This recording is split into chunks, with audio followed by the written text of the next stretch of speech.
Well, welcome everyone. This session is about you. How many people got outside during the break? Yes.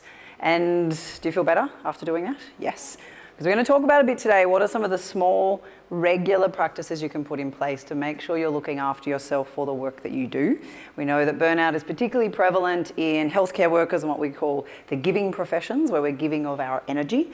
So this is a chance to pause a little bit from the demands, the pressures of your life outside of here, pause from the rest of the symposium to tune inwards a little bit and see how you're tracking in the context of everything that's been happening.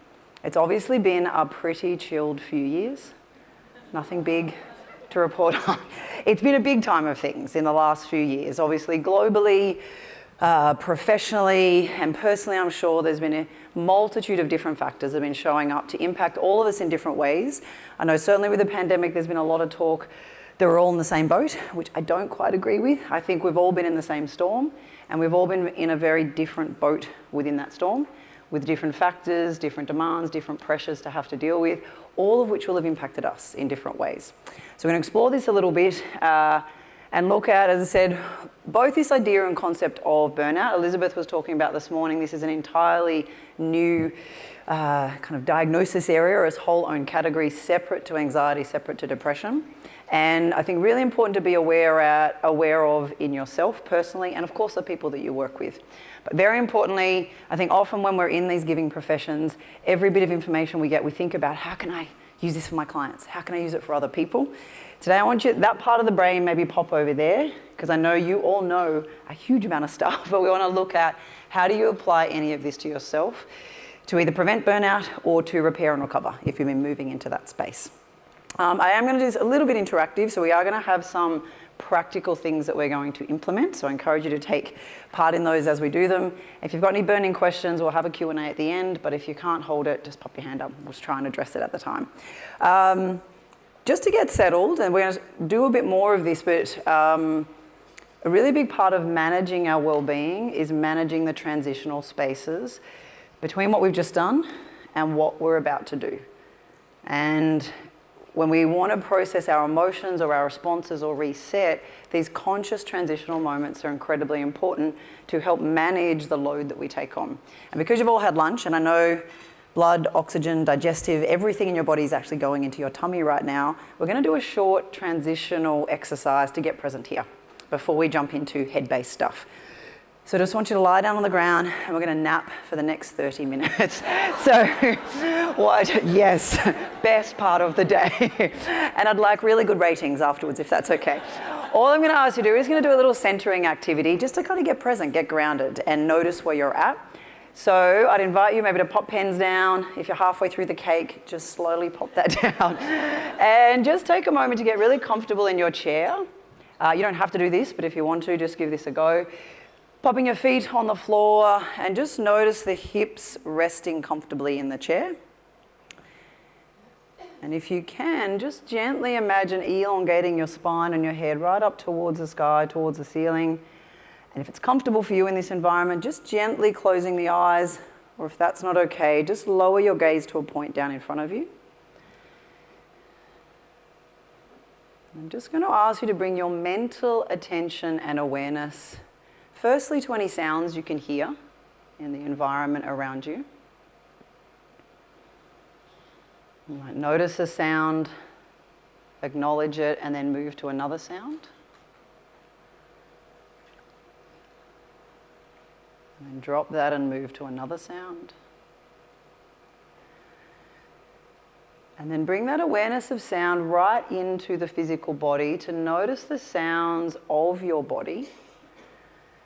You might be becoming aware of the sound of the movement of breath in and out through the nose or the mouth. You might be able to notice the slightly cooler air coming in and the slightly warmer air as it moves back out. And you might be able to tune in and notice any sounds of digestion. Gurgling, movement in the tummy, up towards the chest. And releasing that focus on sound, and then just bring your attention fully to the movement of breath in and out through the body. Firstly, paying attention to how it moves in and out through the nose. You might be able to track as it comes in through the nose, down through the back of the throat to expand the chest and the abdomen. And mentally following it back up, abdomen, back of the throat, back out through the nose. And just mentally follow that for 2 more breaths.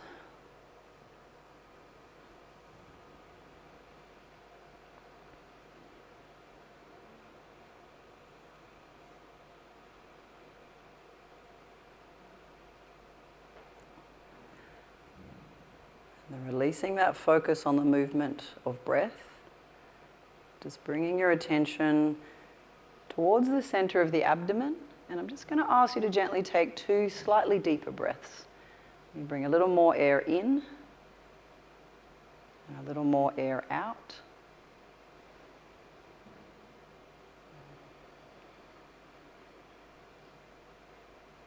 Nothing forced, just a gentle, slight expansion of that breath in and back out. And just allowing the breath to return to what now feels like a regular, natural rhythm, a natural pace for you. And then mentally starting to expand your attention to become aware of the whole body. From the head, neck, shoulders, arms, the torso, the hips, the legs, the knees, the feet, and just noticing the feet resting and the body being supported in the chair underneath you. And mentally starting to expand your attention to become aware of the room that you're in, the space that you're in, the sounds that you can hear, the people that you're sharing the space with, physically and virtually. And starting to mentally bring a little more energy back into the body. And if you can, just bringing the palms of the hands together, and we're just going to generate a little bit of warmth in the hands, a little bit of heat. And then just popping the palms of the hands to wherever you feel like your body needs a bit of attention at the moment. So we don't always know what we're feeling, but we can often get a sense of where we're feeling things.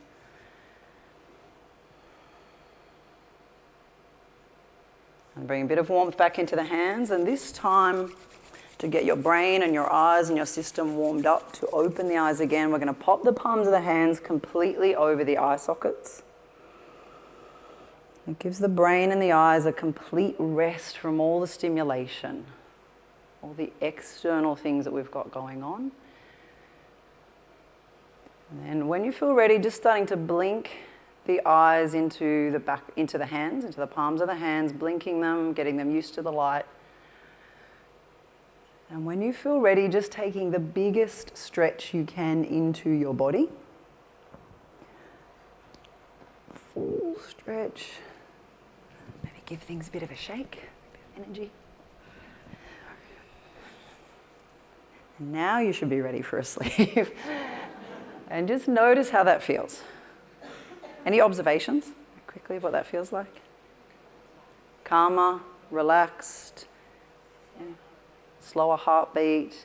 Yeah, we know physiologically heartbeat, blood pressure comes down, oxytocin changes, and our sense of attunement to the moment, to ourselves changes. Anyone feel sleepy? Deeply tired? Some feel alert, some feel tired. Anyone feel physically sore, even just doing that? Some.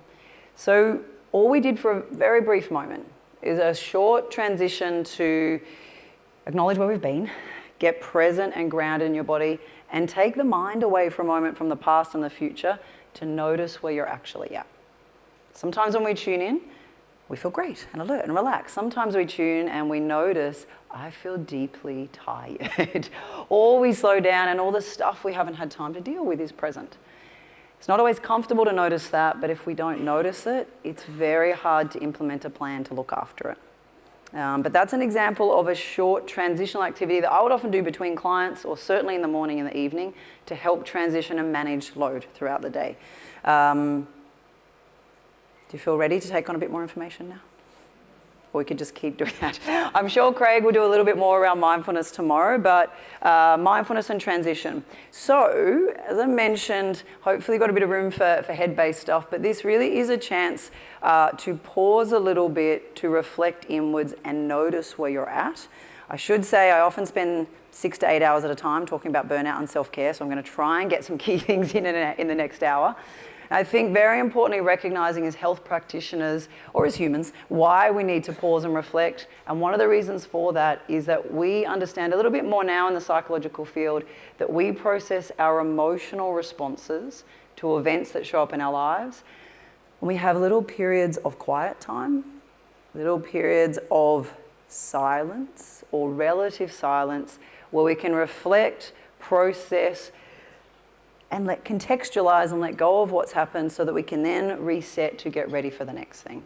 And I want you to think about, even in the course of the last 24 hours, apart from that last minute we just did, how many moments of time would you get where you have complete, or let's say relative silence?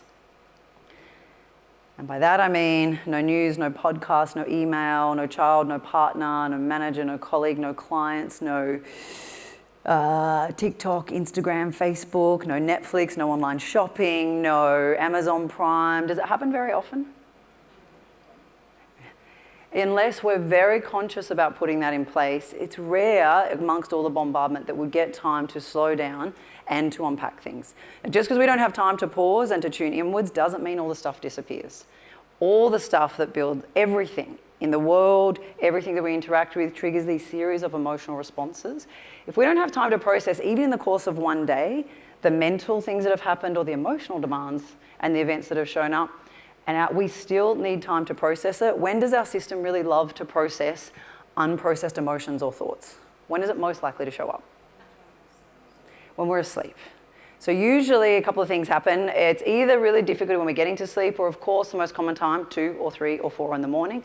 When the world is quiet, all the things that we haven't had time to process, reflect on and contextualize, our mind shows up and says, what a great time for a chat. And a couple of problems with this: at 3 a.m. in the morning, our rational mind is offline, our emotional mind is to the fore, and we think nothing good. Because generally the things that we bring up in the morning are all the things from the past that we perceive have gone wrong, the would'ves, the should'ves, the could'ves. And if we're not in the past, where does our mind love to spend all of its time, particularly at 3 in the morning? In the future, in this overly catastrophic, anticipatory anxiety way, where we as humans don't even need real stress to trigger stress. We make up stuff that hasn't even happened, and we trigger that full-blown stress response. And of course, we've missed our key recovery time. So we wake up, we've maybe processed some stuff in some kind of way, wake up tired, and of course we get into this roller coaster ride. For lots of people, no one here, but other people, caffeine, sugar, dopamine stimulation, get to the end of the day and we're often so wired, but we're too tired. So then we turn to other things, obviously, to try and wind down. And again, probably no one here, but I've heard other people, alcohol, screens, Netflix, all the things in an attempt to wind our system down. And we are inherently resilient. As we know, we can neglect ourselves for long periods of time, but we are really seeing, with the pace of our lives, the demands that we're dealing with, and all the things that we are having to take on board, if we don't build in these conscious transitional moments, and particularly be very fierce about a self-care plan, we will see impacts, not just on a day-to-day pace, day-to-day level, but in the longer term. And this additional load that we have when you're in any kind of caring profession, the evidence is really starting to show us, if we don't step back and reset regularly, it impacts the way that treatment is taken on board by our clients. It impacts, of course, how effective we are and how we show up in that. So I should say, like Giselle mentioned, my background is in psychology, but also as an elite athlete. And I think there's a lot of things we can take from working that elite physical environment that are very relevant for the concept of performance, of well-being, that we can utilize in other areas of life. I definitely learned from sport that if we want to be good in any field, there's a few things we have to develop. One, of course, is discipline. We have to be able to show up and do regular practices daily. Sometimes you don't want to, but you have to move towards where you want to go. We know that we have to have a really good team of people around us. It doesn't matter how talented you are individually. If we don't have good mentors, good coaches, good support, and get good feedback from them, we don't reach our full potential. We know that we've got to be really clearly connected with our sense of meaning and purpose. Because very often in sport, you have to say no to doing a lot of things. I know in my life growing up, there's a lot of parties, a lot of stuff that I did not get to do. And a lot of our goals are really long-term.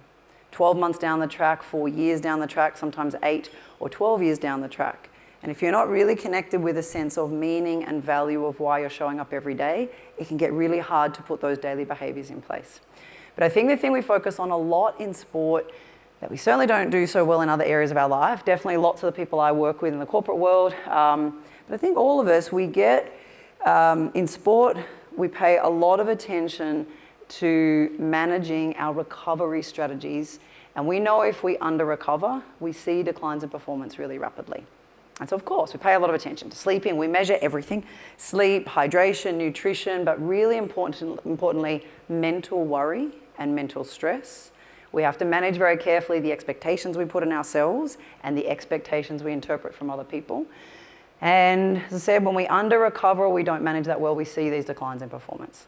Now, I find working with people in other areas of life, most of us want to show up and do a good job. Not just for 10 or 15 years like a sporting career might be. I don't want to depress you too much at this time of the afternoon, but in our working lives now, one change we've all faced in one generation, we've gone from a working career lifespan of roughly 35 years to about how long now are we all going to be working? Forever is the correct answer. We're working on average about 50 up to 55 years. And so we've got this incredibly long marathon. And certainly what I see, and I'm not sure you see in your work, if we cannot show up and continue to perform in life or in work if we don't have good quality brain health, emotional health, physical and psychological health and well-being. And what most of the time happens is when we start to get stretched at work, life, few financial responsibilities, little pandemic, few emotional relationship issues, what most of us get pretty good at doing is negotiating away our self-care and recovery strategies. And if you're resilient, you get really good at pushing through. But really what we are seeing, if we don't adequately and appropriately recover kind of daily, we do see these declines in performance in our life. And I see them often show up in 3 different areas. One of the first ones is in our work performance or our cognitive performance. So of course, all the things everyone's talking about this weekend, we see that change in memory, mental ability, but the high order brain functioning up here, where that really starts to get diminished and impact how well we can perform. 2 other areas we see, of course, from under recovering, we see these changes in physical and psychological well-being. So of course, much more prone to the very complex chronic health issues that then require lots of long-term management. But we become very prone, particularly when we're not attending to our emotional needs and recovering adequately, we become much more prone to things like anxiety, depression, and particularly burnout.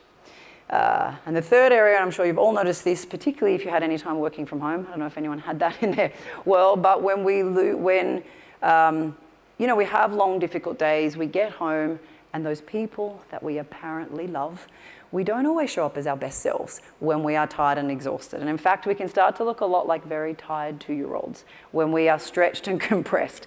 I don't know if you've been around a tired 2-year-old, but they're not great at managing their emotional regulation. What happens is we start to strain those relationships. And of course, we can get through for a period of time. One thing I see, certainly working in mental health in Australia, is we tend to be pretty good, the more resilient we are, at leaving things until it's too late, until it's hit crisis point before we start to address and put these things in place. And I'm not going to lie, the last 3 years has been great for business in psychology, but we are dealing with too many people at that crisis end of the spectrum. And one of the biggest predictors of burnout is actually this level of conscientiousness, dedication, the ability to be resilient, to be perfectionistic and to push through. That actually drives us much more rapidly into the burnout world. So partly today I'm going to say if you cared less about your clients, you would actually be less prone to we need to care and but we do need to recognize it's a really powerful driver for us kind of putting our needs to the bottom of the list. Is there anyone here who is pretty good at putting other people's needs first? Yes. Good. So we've got a 6-hour workshop on that tomorrow.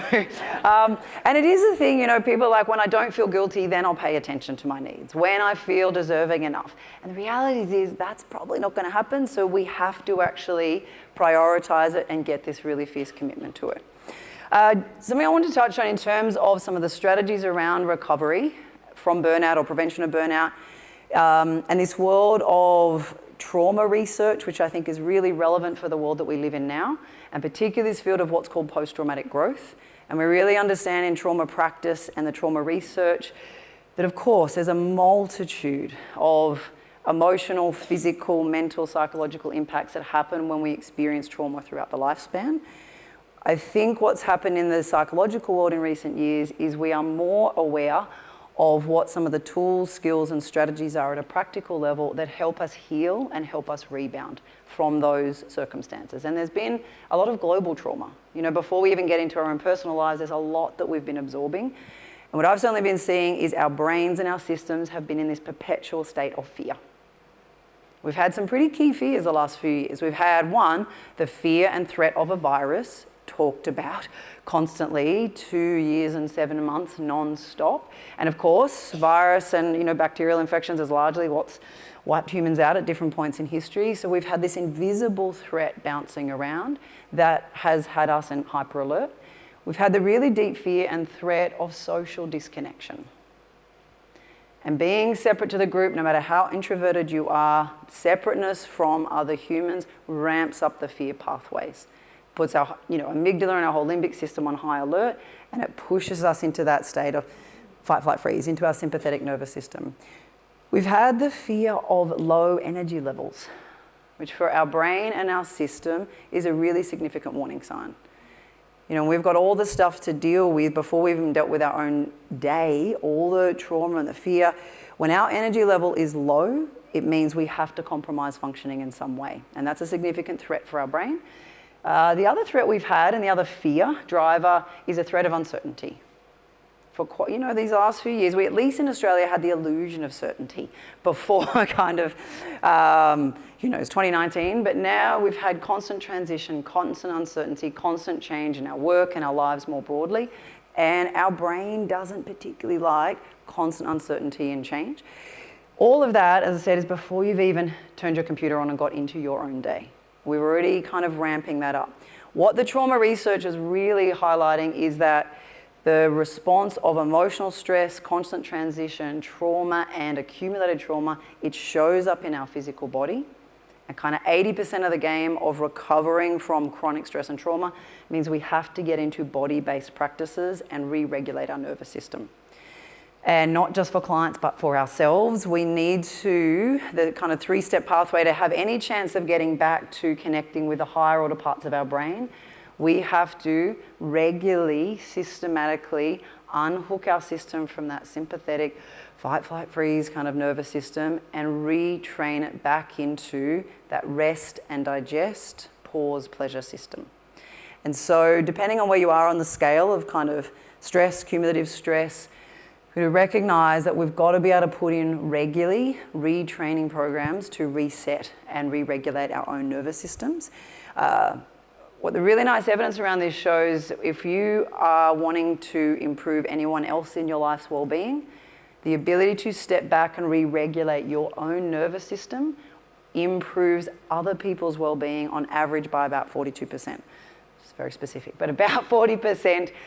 So if we do feel guilty about stepping back and taking care of ourselves, we've got to remember it's one of the best investments we can put in place for other people. So the regulation part of it is key. We then really understand we do not heal from stress and trauma alone. We heal from challenging life circumstances in relationship with other people. And when we can talk to others, connect, debrief, acknowledge, and validate our similar experiences, this is a really powerful signifier of the stress being past and us being able to heal into the future. And of course, these last few years, there's been so much separation.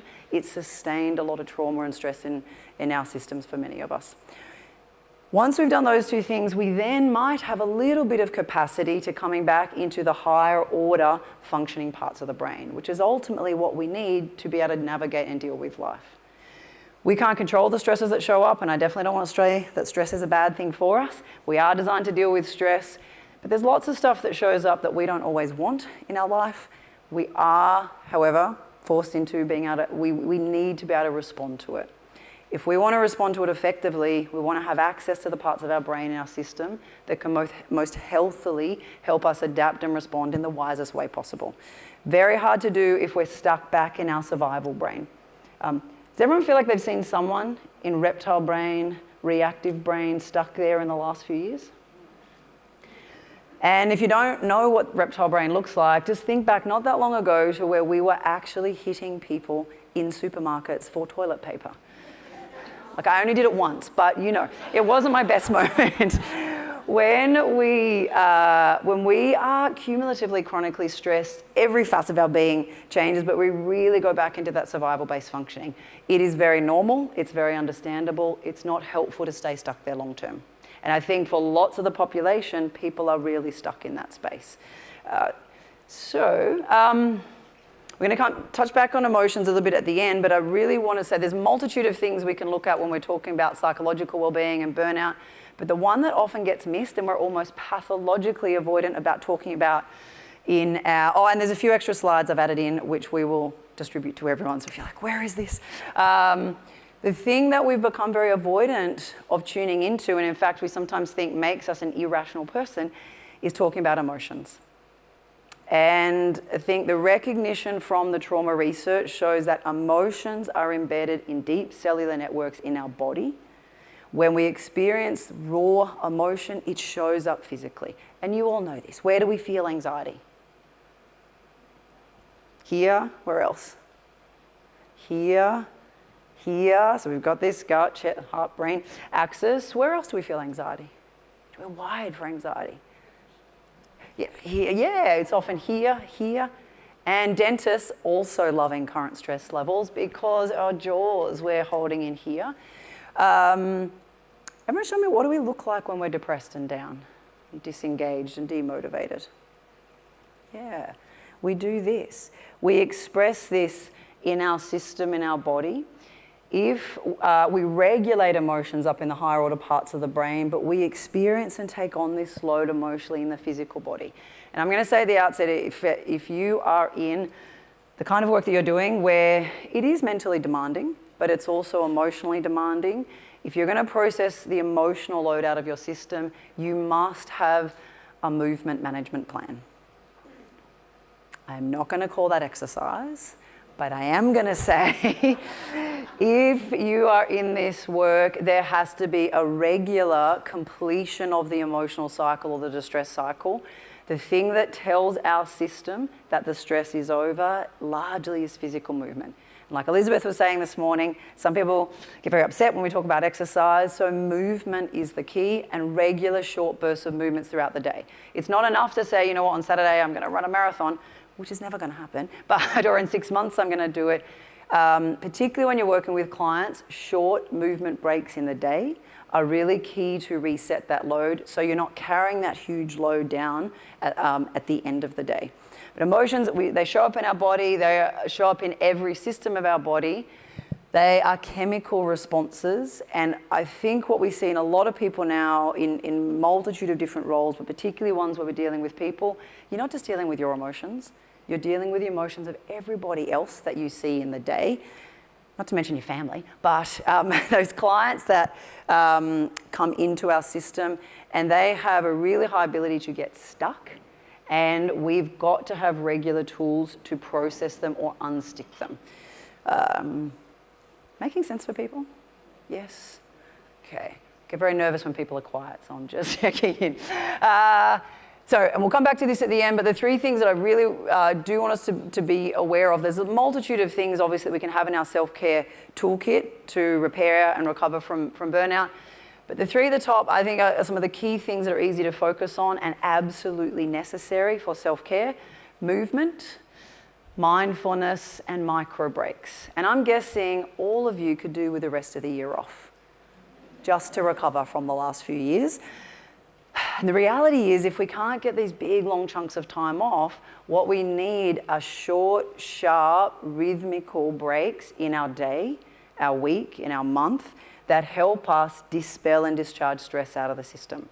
And in these micro breaks, and the evidence is roughly every hour, we need a 2 to 5 minute complete break from what we're doing. So it doesn't mean not working, but it means redirecting attention into other things to allow your brain to process what's just happened, to work on problems in a way that you can't do when you're sitting staring at the problem or in the thing.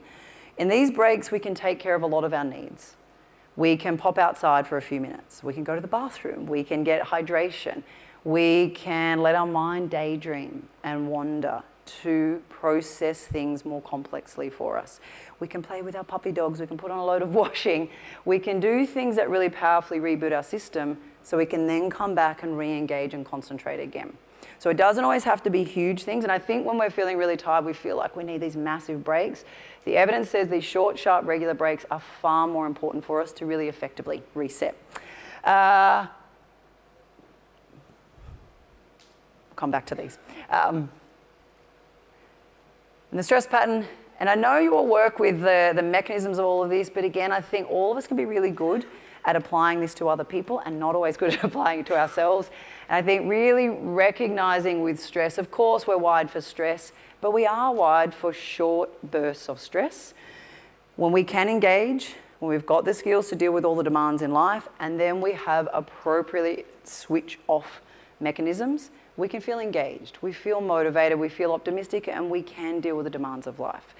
This is probably not the stress pattern that I've seen in lots of people in recent years. What has it felt a little more like in recent times? Yes, all the way up until crash. Yeah, it's probably felt a little more like this. And if I had to give you a visual representation of burnout, this would probably be it. And of course, this is this cumulative, chronic, overwhelming stress mountain pattern, which is not a fun Disneyland ride. This is the stress pattern that we aren't so well designed to deal with as humans. And this, of course, when we've got one transition or one change or one burst of stress, inadequate recovery. Another burst, inadequate recovery. And this could go on for a period of months. For some of us, it's years. And I think really importantly, of course, we recognize when we move into cumulative chronic overwhelming stress, we all exhibit symptoms. And it's not something saying there's a problem with us. Of course, it's that response to normal human biological adaptation. We get trapped in the stress cycle. And a couple of things I notice, because most people say I don't have time to repair and recover, we lose, even if we have time, we don't know how to unwind anymore.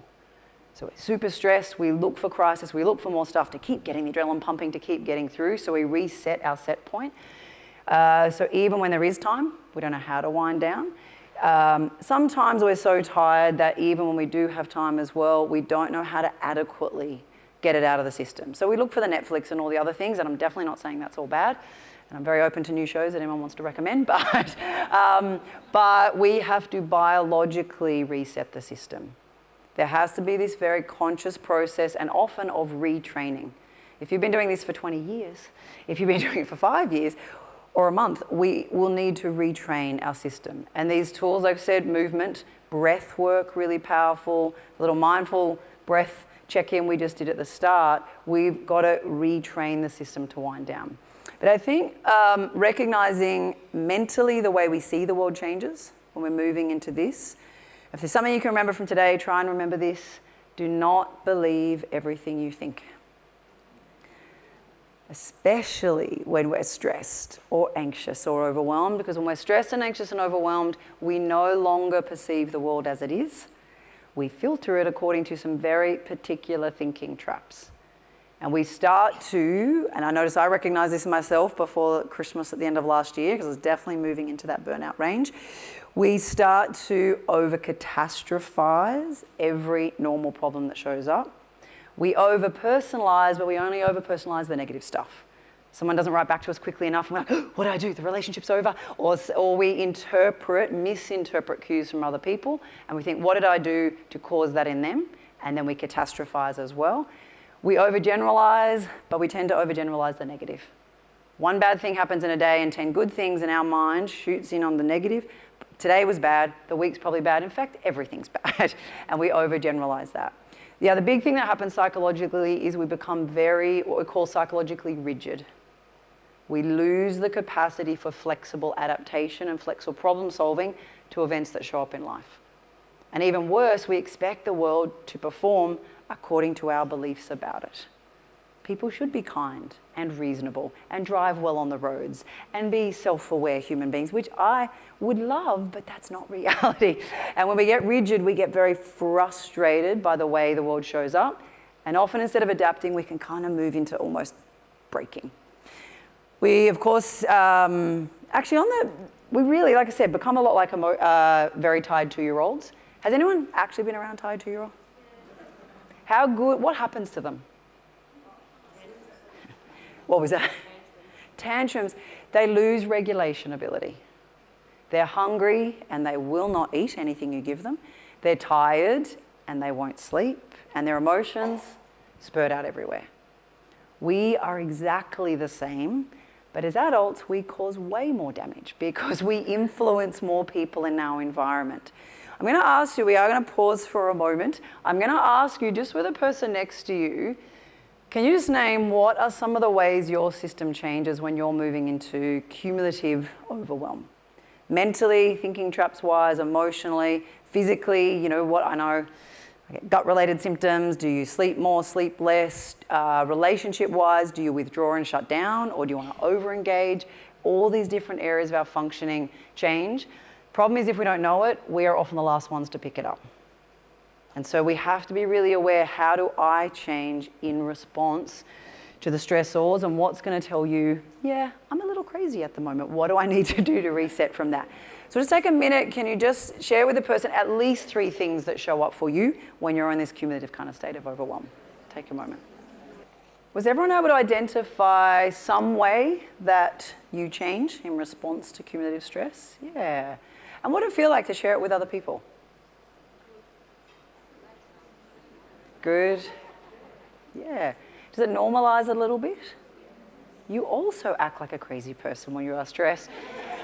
Because I think the other thing that happens for us is we start to exhibit symptoms and then our mind kicks in and criticizes ourselves. You can't even be self-aware. You're not even compassionate. What is wrong with you? You've lost all your empathy. Thank you, mind. Now I feel even worse. And we escalate the anxiety more. So I think we absolutely have to normalize it, but not let it become the norm. And this is many workplaces I deal with. People are like, I'm just tired, I'm exhausted. We yell at each other and it's a toxic workplace, and that's just life. And that, I think, is a bit of the space we're moving into, and we don't want to stay there. We want to normalize it, but recognize this is just information to tell us, I'm starting to exhibit symptoms. What steps do I need to put in place to reset from what's showing up? It's completely normal, but not helpful to stay in longer term. And in that brief exercise, did anyone notice other people had similar responses to stress to you? Did anyone notice the complete opposite? Yeah, so biologically, and this is important for empathy, they're complete biological opposites. 25% of people lose appetite. 75% of us will increase appetite. Some of us, in a relationship sense, our stress brain, our survival brain, communication-wise, favors silence or violence. So we shut down, we disappear, we go to our cave, and we're like, when you want to apologize, come and see me. You'll tend to pick a partner with the opposite communication style. They're like, no, we will talk about this, and you will tend to chase. We either under-engage at work, we just tap out and lose motivation. Other people will over-engage. I know my one big skill and vulnerability is overwork, because I'm like, I know when there's more to do, just get in and keep going until your leg's falling off. But it's just a flesh wound, keep going. But we tend to have these real biological opposites. And when the people in our environment that we've attracted in with the opposites exhibit their stress responses, we often move into judgment, which is okay to do, but not out loud. Internally. But when we understand, it's like, oh, that's their response to stress, it helps us be a little more compassionate with the people in our lives. Were there any other creative responses to stress that I didn't mention? Because I think there was one over here. Did you guys want to mention the one you just said? Me. Yes. You want me to tell everyone? Well, no, just say someone else did it.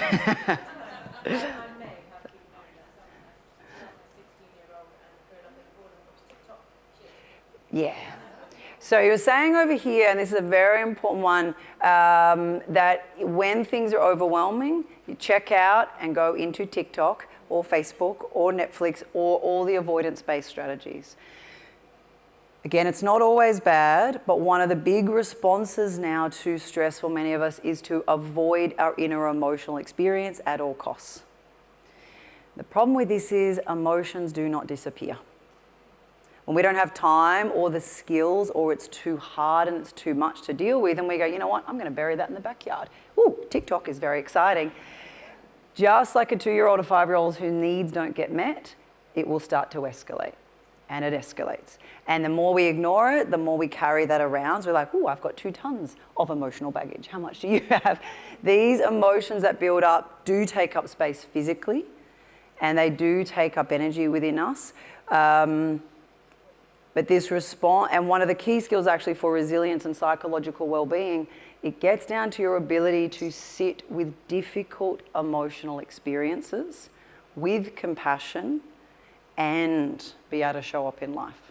And unfortunately, we have a lot of distractible tools in our life now to avoid our inner emotional experience.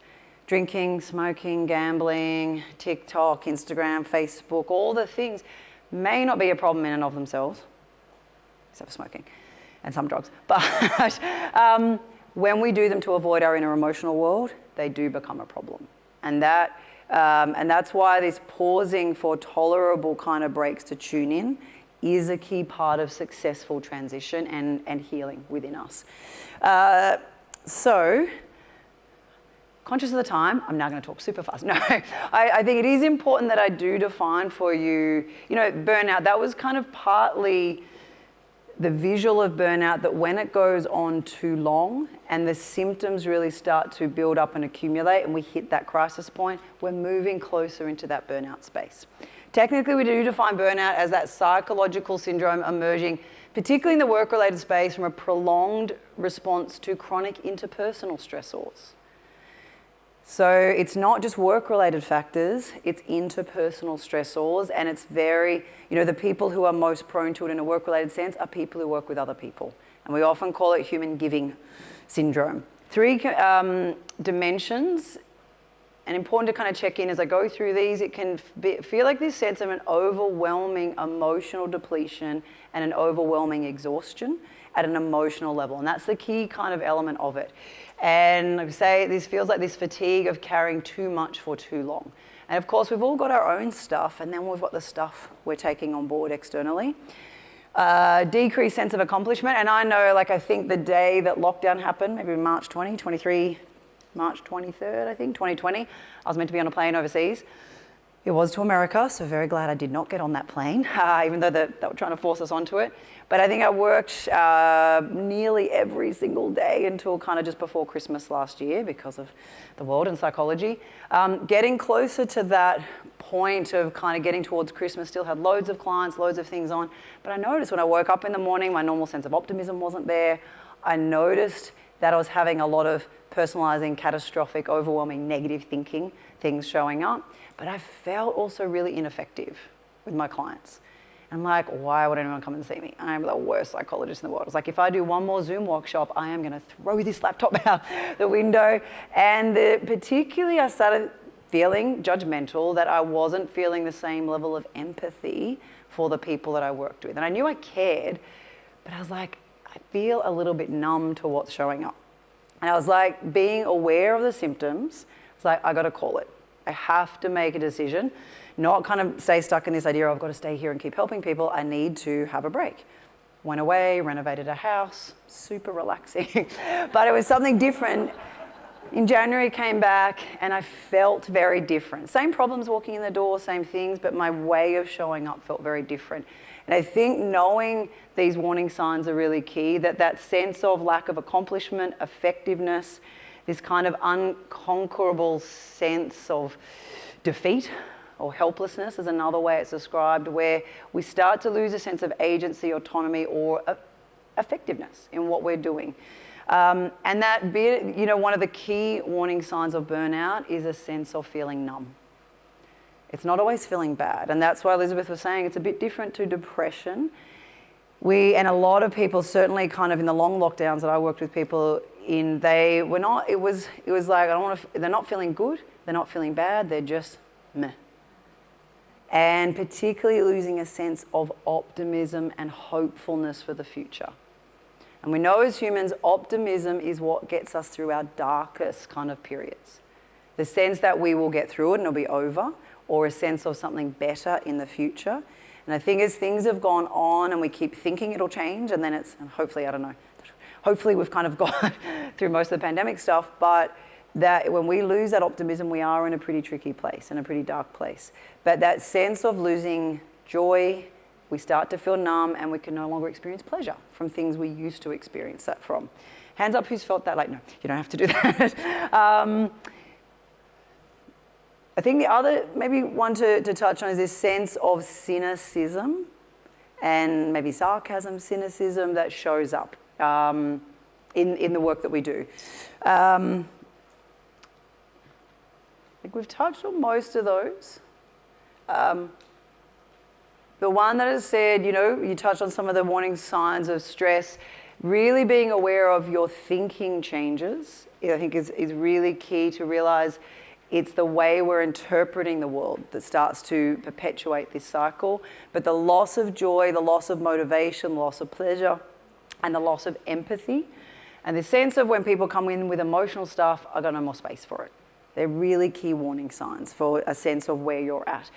And I mentioned at the very start, perfectionism, conscientiousness, a sense of deep dedication and responsibilities are the key personality drivers to heighten the risk of burnout. And often what goes with perfectionism is these unrelenting standards for ourselves, that things need to be done perfectly in all areas of life at all times. And essentially perfectionism is the absence of self-compassion. So it's not just a desire to do well, it's if I don't do perfectly, there is something fundamentally wrong with myself. And really the antidote to a lot of the burnout stuff, particularly when conscientiousness and perfectionism as a driver, is starting to cultivate a sense of self-compassion. And for me, we can start this idea of self-compassion by asking ourselves two questions. One is, what am I feeling in response to what's showing up in my life? Second thing is to ask, what do I need to implement in order to look after how I'm feeling? So I tune in and feel like I feel overwhelmed with all the work stuff I've got going on. What do I need to do? I need to write a list. I need to break it down. I need to debrief with someone. I might need to put things in a calendar, schedule stuff out.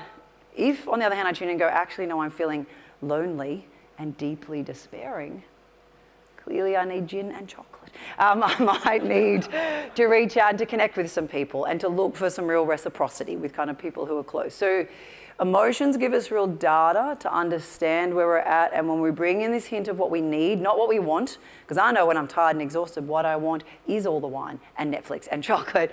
What we need often is some competent adult to unplug all the devices and help us go to bed. The difficulty as adults is we are the competent adult to our inner emotional self. And I do think with the self-care stuff, when we see this as the most compassionate thing we can do for our mind-body system, we are much more likely to engage in these practices over the longer term.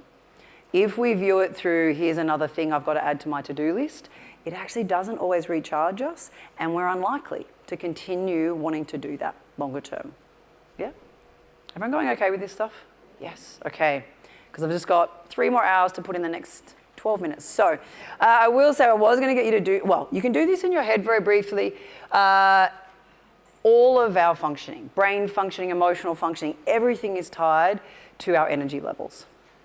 When we feel depleted, we change the way we think, the way we respond, and of course we move into more of that burnout space.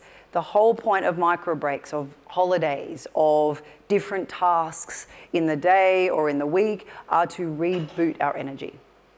And we do not get fitter, faster, stronger, more smart or anything when we're doing an activity. It is only during periods of rest that we re-heal and reboot energy to come back and re-engage. And even just do a quick check-in at the moment, all factors considered in your life.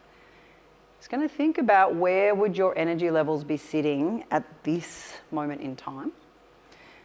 Noting that we can break this down a little bit more, emotionally demanding stressors do take up a lot of physical energy in us. For most people, actually, it's lack of physical exercise that depletes energy. And when we're physically depleted, sleeplessness, appetite changes, colds, flus, all the things that happen. Mental stimulation is, of course, very important for us.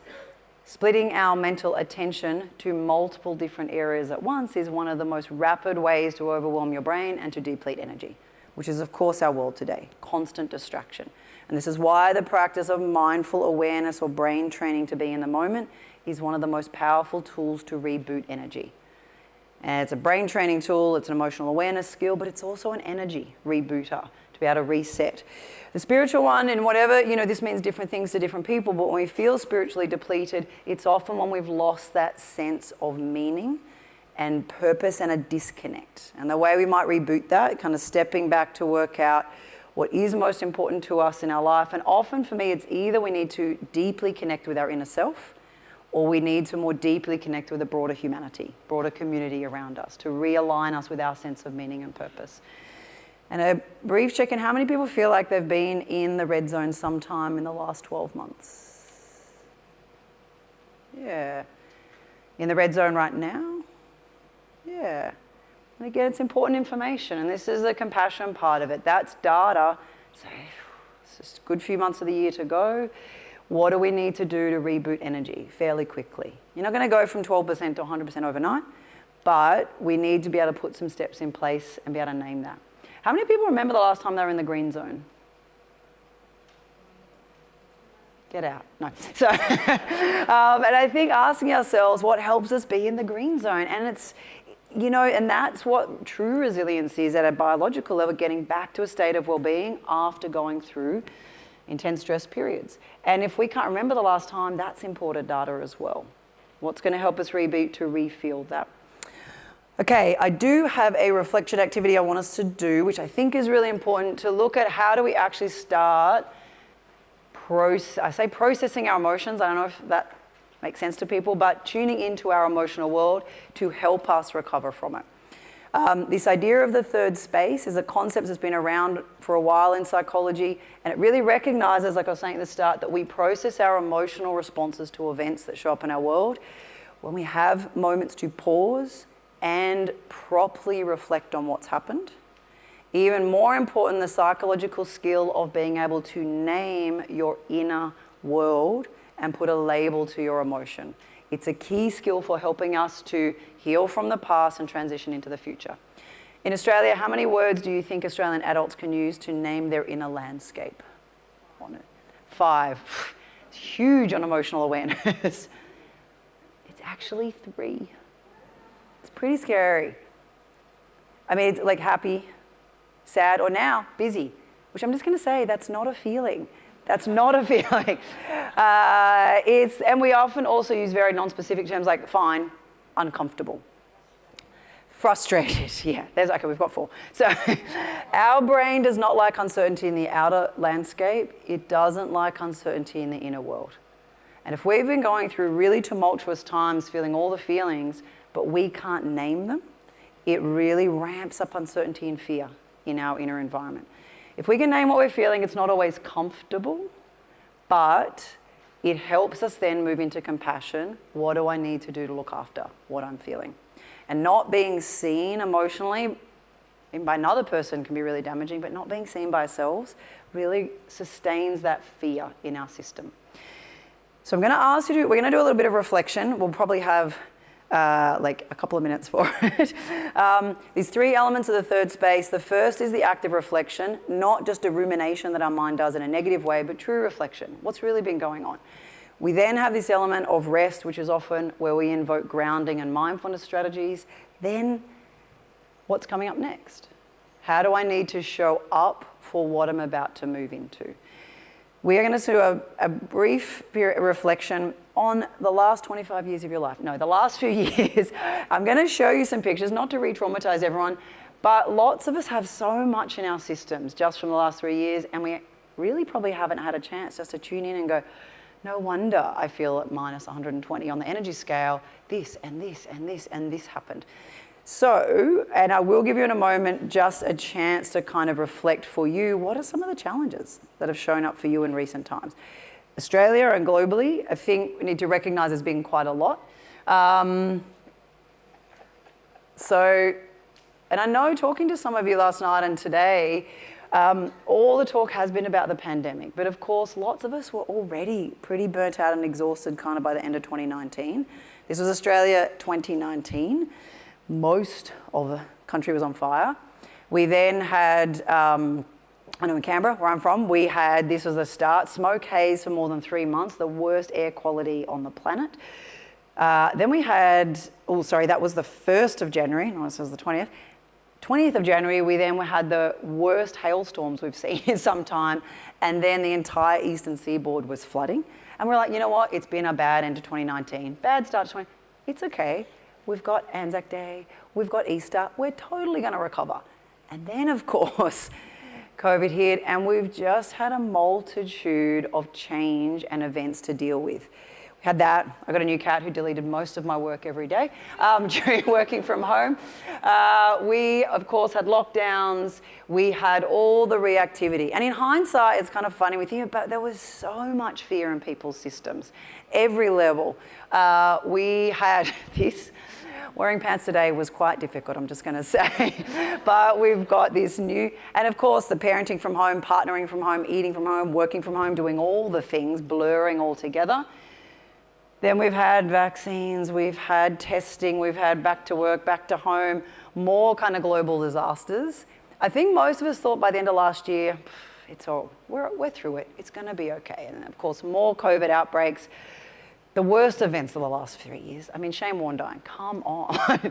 But even these are big emotional things. When we see these kind of icons in our life and events, more grief, more loss, all of this we've had to absorb, and then of course into our personal life. I'm sure if I sat down with each of you, we'd see just a multitude of different things that you've had to deal with that you may not have in the capacity to try and get through life had the chance just to kind of name. We don't always have to, we don't want to drown in our emotional stuff, but it is important to have contained space to compassionately acknowledge. And what I am going to ask you to do, people at home, going to do a reflection and maybe jot it down. And here we are going to take like a couple of minutes, if it's okay. I'm going to ask you just to share even one of the challenges that's been specific to you that you've had to deal with. I know some people's practices got really affected and shut down. Other people have had personal transitions. I know for me, we actually firstly lost 6 months of work in the first day. Then it all came back online in terms of corporate work. I had family in China who had to be evacuated, come and live with me, my brother and his wife and his 3 children. And they never left, and I am now in constant therapy. But actually, I just bought a new house and left home. But, and I felt all the emotions, but there's lots of stuff that we've all had to deal with. I'm gonna ask you to share even just one of those things, but as importantly, I'm gonna ask you to try and just put some names and labels to what are some of the familiar emotions that have been bouncing around in this time. Because if we've only got happy, sad, uncomfortable, but you're feeling powerless, helpless, overwhelmed, despairing, distraught, inadequate, then there's a real kind of mismatch there. Very important thing with emotions, no emotion is good or bad. The only bad thing with emotional stuff is when we bury it or we judge it and we don't kind of embrace it. Some are more pleasant to experience. Some are more distressing. They do not last forever. They come up, they hit a peak, and they drop back down. And the core ones in the middle, this is kind of originally came from Charles Darwin, evolutionary kind of biologist, who just said, why do we have emotions? And he found emotions, the raw emotions show up in our body in exactly the same way in all humans, and he sort of said in all mammals. And then we have all this subtlety that kind of fans out from that. The better you can label the subtlety, the better we actually tend to let go and readapt. So, we're eating into a bit of our Q&A time, if that's all right, but I'm just going to ask you to give this a go, because we can talk about it theoretically. It's much better to have a go. Anyone who gets all the emotions, you get a prize. Come and see me afterwards. Just take a moment, maybe just with the person next to, if that's okay, to take a moment to do that. Go. I know it was a small chunk of time, but was everyone able to name or think of something that's happened and some of the emotions that have kind of popped up. Get you to reflect on just what that felt like to have the chance to check in with someone. So observing, what did that feel like? Any observations? What did you notice? Just about having a moment just to check in with someone else and name some of those things. It's good to be heard. Yeah. Nice to be listened to. Yeah. And you can book appointments with me after. No, sorry. It's nice, yeah. And that recognition, not being seen, it's one of the most difficult spaces we can be in as a human. And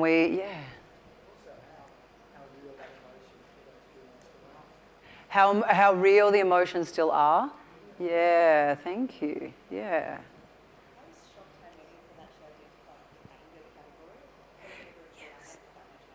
Yes. Yeah, and that's important information. So just saying, I was surprised how many were in the anger category.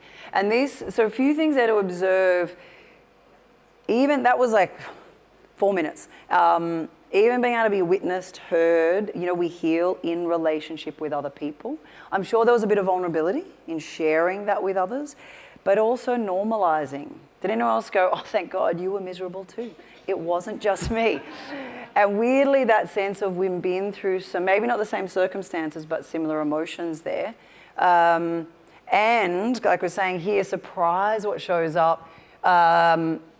Noticing for you if lots of things in a certain situation were tracking back to the same quadrant. Anger. I've had some people who were shocked actually how many of the things were feeling disgust or surprise, and people are like, I didn't even know that's what it was. So noticing where it tracks back, but the more subtly you can name this, and even just expanding your vocabulary and ability to name your inner world, so it's important to be heard from others, but that helps us see our own experience to then start to transition. And very quickly, what were some of the words people shared? Obviously shared the other person's. What emotions did they feel? It's all about, no. What were some of the, just, you don't have to explain anything, but what were some of the things people were feeling? Shocked. Anger. Frustration, we've got a boxing bag outside for people now. Frustration, what else? Alienated, overwhelmed. What else? Fear, critical, yeah. What else? Disillusioned, yes. Vulnerable. Peaceful, always one. I forgot to say no positives, no. And in fact, we can feel a multitude at once and often quite, some people are like, I felt so disillusioned and kind of optimistic. So we hold these tensions within us, and that's important to name. And it's actually important to help us get through. Anyone feel powerless? Yeah, that's pretty deep, right? When there felt like not a lot of choice. And the thing is, if we don't name and move into this, we often stay stuck in resistance. I don't want this to be the case. I don't want a pandemic. I don't want a vaccine. I don't want to wear pants anymore. I don't want this. But you're going to kind of have to do it. When we name it, it's like, oh, okay, that's why. Now I can show up and flexibly respond. You don't have to like the circumstances. We do have to respond to what shows up.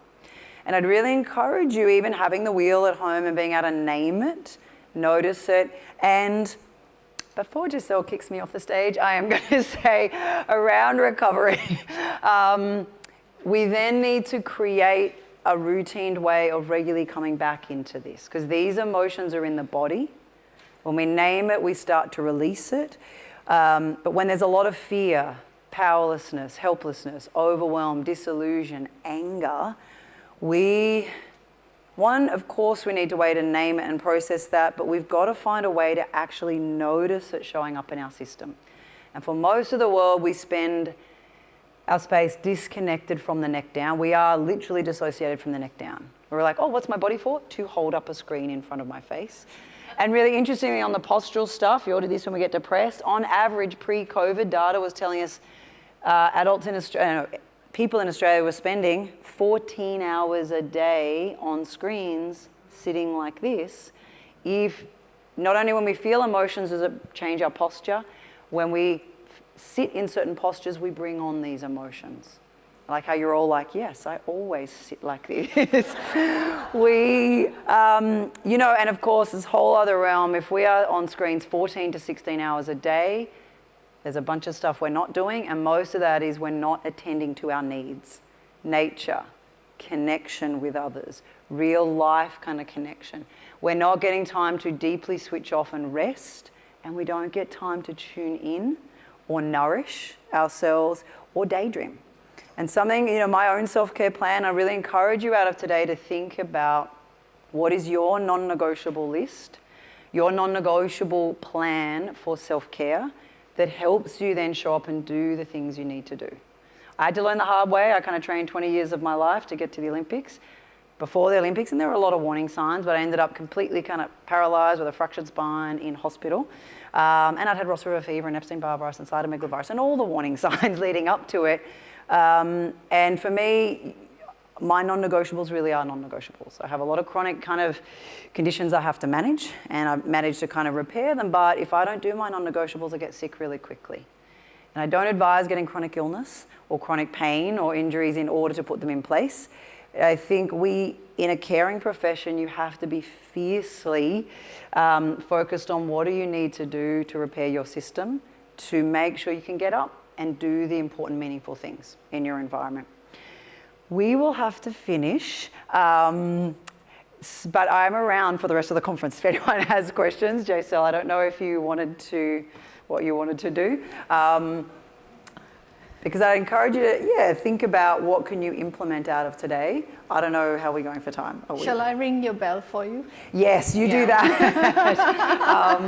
We could finish, we could ask people just to share next to the person. Yeah. One thing, maybe even ask you to share one thing you can take away and reflect on from today that you can put in place for yourself around self-care. These are my non-negotiables. Like I said, they're pretty extensive. There's actually no time for anything else in the day. And these are for my personality. I'm pretty keyed up, perfectionistic, so I've got to do a lot of relaxation, a lot of winding down. I can exercise again now for the most part, and it's about mental health and emotional health management.